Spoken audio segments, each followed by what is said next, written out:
ચલો ગાઈસ, સોમનાથ કિચનમાં આપ સૌનું હાર્દિક સ્વાગત છે.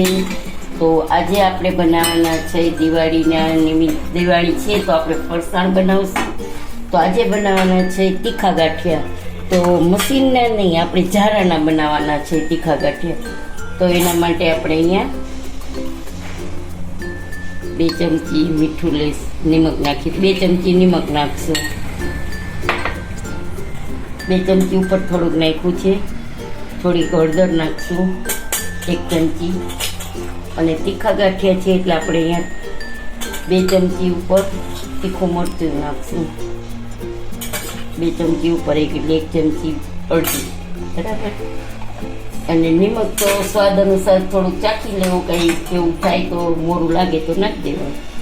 અને અહીંયા મેં જીરું થોડુંક અધકચરું ખાંડેલું છે, જીરું નહીં, અજમો થોડોક અધકચરો વાટેલો છે એટલે જીરું અજમો નાખ્યો છે. હવે અને અહીંયા આપણે 2 ચમચા મોણ માટે તેલ નાખશું.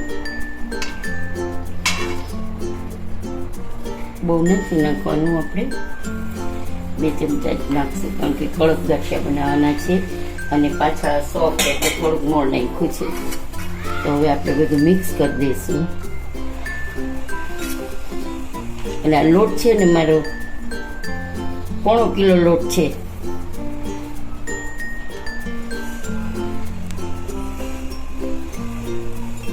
એક કિલોમાં 25 ગ્રામ ઓછો. હવે બધું મિક્સ કરી દીધું છે તો આપણે એને પાણી વાળી લોટ બાંધી લઈશું. આ લોટ છે ને આપણે થોડોક ઢીલો બાંધવાનો છે, બહુ કઠણ નથી બાંધવાનો, કારણ કે આપણે ઝારામાં ગાંઠિયા પાડી છે ને. તો આ લોટ છે ને આપણે ઢીલો બાંધવાનો છે, થોડોક બહુ કઠણ નથી બાંધવાનો. જે આપણે સંચામાં પાડીએ ને એ થોડોક કઠણ હોય, પણ આ થોડોક ઢીલો પાડવાનો છે. એટલે હાથેથી આપણે ઝારામાં પાડવાના છે, એટલે બહુ ઢીલો હોય નહીં. હું તમને બતાવીશ કેવી રીતે કેટલો રાખવો એ. તો જો ગાઈસ, આપણે આવો લોટ રાખવાનો છે, એટલો ઢીલો. અને બહુ જ મેં હાથેથી ખૂબ ફીણો છે, એટલે એકદમ ગાંઠિયા આપણા સોફ્ટ થશે. તો અહીંયા મેં તેલ મૂકી દીધું છે. તો ઓલમોસ્ટ આપણું તેલ આવી ગયું છે. તો હવે આપણું તેલ એકદમ આવી ગયું છે સરસ રીતે. તમે જોઈ શકો છો, આપણે નાખશું એટલે તરત ઉપર આવી જશે. તો આપણું તેલ આવી જ ગયું છે. તો હવે અહીંયા મેં ઝારો મૂકી દીધો છે અને ઉપર તેલ ને પાણી લગાવી લીધું છે. તો હવે આપણે ગાંઠિયા પાડીશું.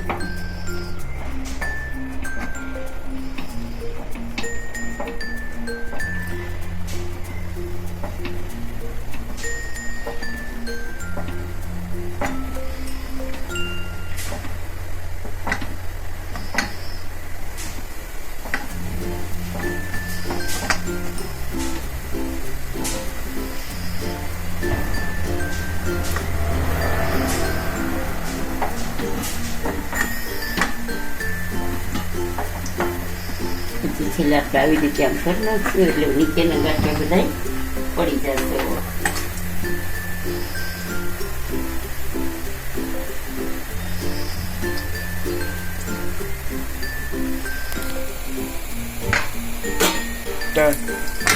આપણે આવી રીતે પછાડી દઈશું અને જે ગાંઠિયા છે ને આવી રીતે એને આપણે છરીથી આમ કરી અને આમાં નાખી દઈશું. ગેસની ફ્લેમ ફાસ્ટ રાખવું અને હર વખતે આપણે આમાં પાણી લગાવવું પડશે. તો પાણી લગાવી અને આપણે આવી રીતે લોટ તૈયાર કરી દઈશું. હવે આપણે આ ગાંઠિયાને થોડા ચલાવી લઈશું.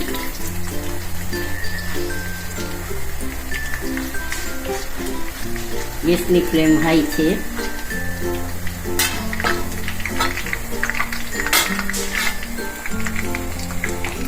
જોઈ શકો છો ગાઈસ, આપણે ગાંઠિયાનું ઘાણ એકદમ રેડી છે કાઢવા માટે. તો કેટલાક ક્રિસ્પી અને કેટલાક કડક ક્યાં છે જોઈ શકો છો. જો અવાજ આવે છે ને,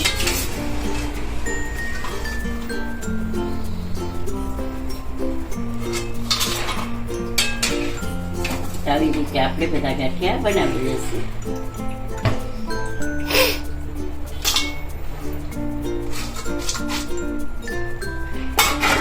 હવે આવી રીતે આપણે બીજો ઘાણ કરી નાખશું.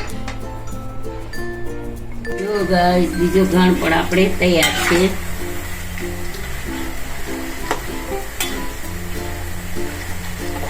હવે આવી રીતે આપણે બધા ગાંઠિયા બનાવી લઈશું. આમાં બધા સરસ મોટા મોટા થયા છે, જોઈ શકો છો તમે. જો એક એક ગાંઠિયો કેવડો મોટો મોટો થયો છે. થોડોક વજન દઈને કરીને તો સરસ જ થાય, પણ જો તમે વજન દઈને નહીં કરો ને તો નાના નાના થશે.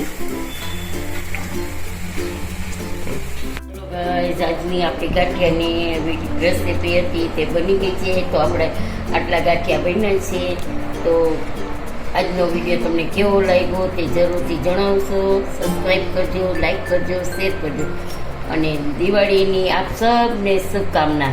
તો આજે દિવાળીનું ફરસાણ આપણે બનાવ્યું છે. તો તમને કેવું લાગ્યું તે કમેન્ટમાં જરૂરથી જણાવજો. જય શ્રી કૃષ્ણ.